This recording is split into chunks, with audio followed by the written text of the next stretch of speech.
பிள்ளைகளே, இன்றைக்கி நம்ம பிரியாணியும் ரிப்பன் பவடாவும் பண்ணலாம். இன்றைக்கி இந்த சண்டே வந்து பிரியாணி சூப்பராக சிக்கன் பிரியாணியும் சிக்கன் பகோடாவும் செய்ய போகிறோம். எப்படி செய்யலாம் பார்க்கலாங்களா? ஆனால் சிக்கன் பிரியாணி சிக்கன் பகோடா பாருங்கள், அருமையாக இருக்குது பாருங்கள். இந்த மாதிரி செய்யுங்க பிள்ளைகளே, அருமையாக இருக்கும்.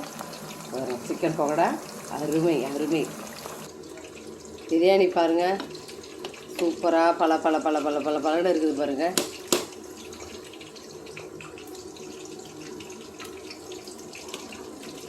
சூப்பரான பிரியாணி ரெடி. இந்த மாதிரி செய்யுங்க. இவ்வளோ பிரியாணியை பாருங்கள்.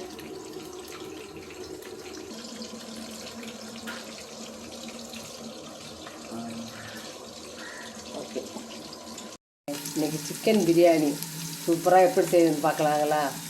கறி பகோடாவுக்கு கட் பண்ணி வச்சுருக்கேன். பிரியாணிக்கு கறி தனியாக எடுத்து வச்சுருக்கேன். அரிசி ஊற வச்சுருக்கேன். கோல்டன் கலரில் ஆயிடுச்சு பாருங்கள்.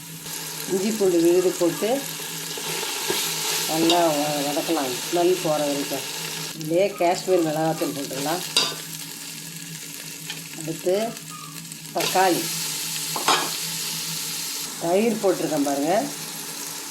ஒரு 50 தயிர் போட்டிருக்கேன். தயிர், புதினா, கொத்தமல்லி போட்டு தேவையான அளவு உப்பு போட்டு அப்படியே நம்ம சிம்மிலே வச்சு மூடணும். பகோடாவுக்கு தயிர், இஞ்சி பூண்டு விழுது, மஞ்சத்தூள், மிளகாய்த்தூள், காஷ்மீர் மிளகாய்த்தூள், கரம் மசாலா எல்லாம் போட்டு பிசைஞ்சு வச்சுருக்கேன் பாருங்கள். தேவையான அளவுக்கு உப்பு எல்லாம் போட்டு பிசையணும். பிசைஞ்சு கொஞ்சம் ஒரு 1/2 hour ஊற வைக்கணும். பக்கத்தில் தேக்ஸாவில் பிரியாணிக்கு அரிசி போட்டிருக்கேன் பாருங்கள். பிரியாணிக்கு தாளிச்சிருக்கேன். நல்லா சிக்கன் வேகிறதுக்காக சிம்மில் வச்சுருக்கேன். பிரியாணி தண்ணி கரெக்டாக ஆகிடுச்சு பாருங்கள். தம் போட்டேன் பாருங்கள். 15 நிமிஷம் சிம்மில் வச்சுட்டேன் ஸ்டவ்வை. 15 நிமிஷம் இருந்து நம்ம பிரியாணி ரெடி ஆகிடும். சிக்கன் பகோடா போட்டுடலாம். வணக்கம் பிள்ளைகளே, இப்போ நான் வந்து 2 கப்பு அரிசி மாவு, கடையில் வாங்கின மாவு தான் 2 கப்பு எடுத்திருக்கேன். பாருங்கள், அதே கப்பாலேயே 1/2 கப்பு கடலை மாவு எடுத்துருக்கேன் பாருங்கள். 1/4 கப்பு உடச்ச கடலை மாவு 1/4 கப்பு எடுத்துருக்கேன் பாருங்கள்.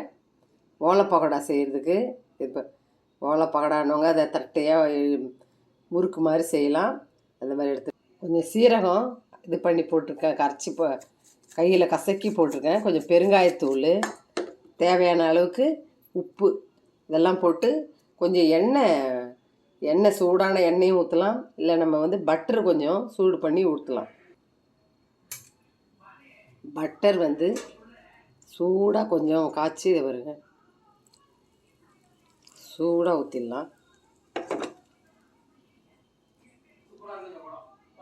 எள்ளும் காரப்பொடியும் போட்டு நல்லா வசஞ்சிக்கலாம்ப்பா. எண்ணெயை நல்லா காய வச்சு சும்மா கொஞ்சம் மாவு போட்டு பார்த்தா காஞ்சிடுதுன்னு தெரியும். எடுத்து இப்போது முறுக்கச்சியில் வந்து மாவை எடுத்துப்போம். முறுக்கச்சியில் நம்ம பிசைஞ்சு வச்சுருக்கிற மாவை எடுத்து பிசைய போகிறோம் பாருங்கள்.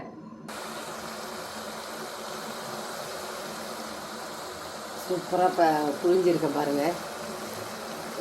பகோடா சூப்பராக மொறுன்னு இருக்குது பாருங்கள். ரொம்ப டேஸ்டியாக இருக்குது. பட்டர் போடுவேன். பட்ரு, உடச்ச கடலை மாவு இதெல்லாம் போட்டு செய்யும்போது ரொம்ப டேஸ்ட்டாக இருக்குது. சூப்பரான ஓலை பகோடா ரெடி பாருங்கள். ரொம்ப மொறுன்னு இவ்வளோ டேஸ்ட்டாக இருக்குது பாருங்கள்.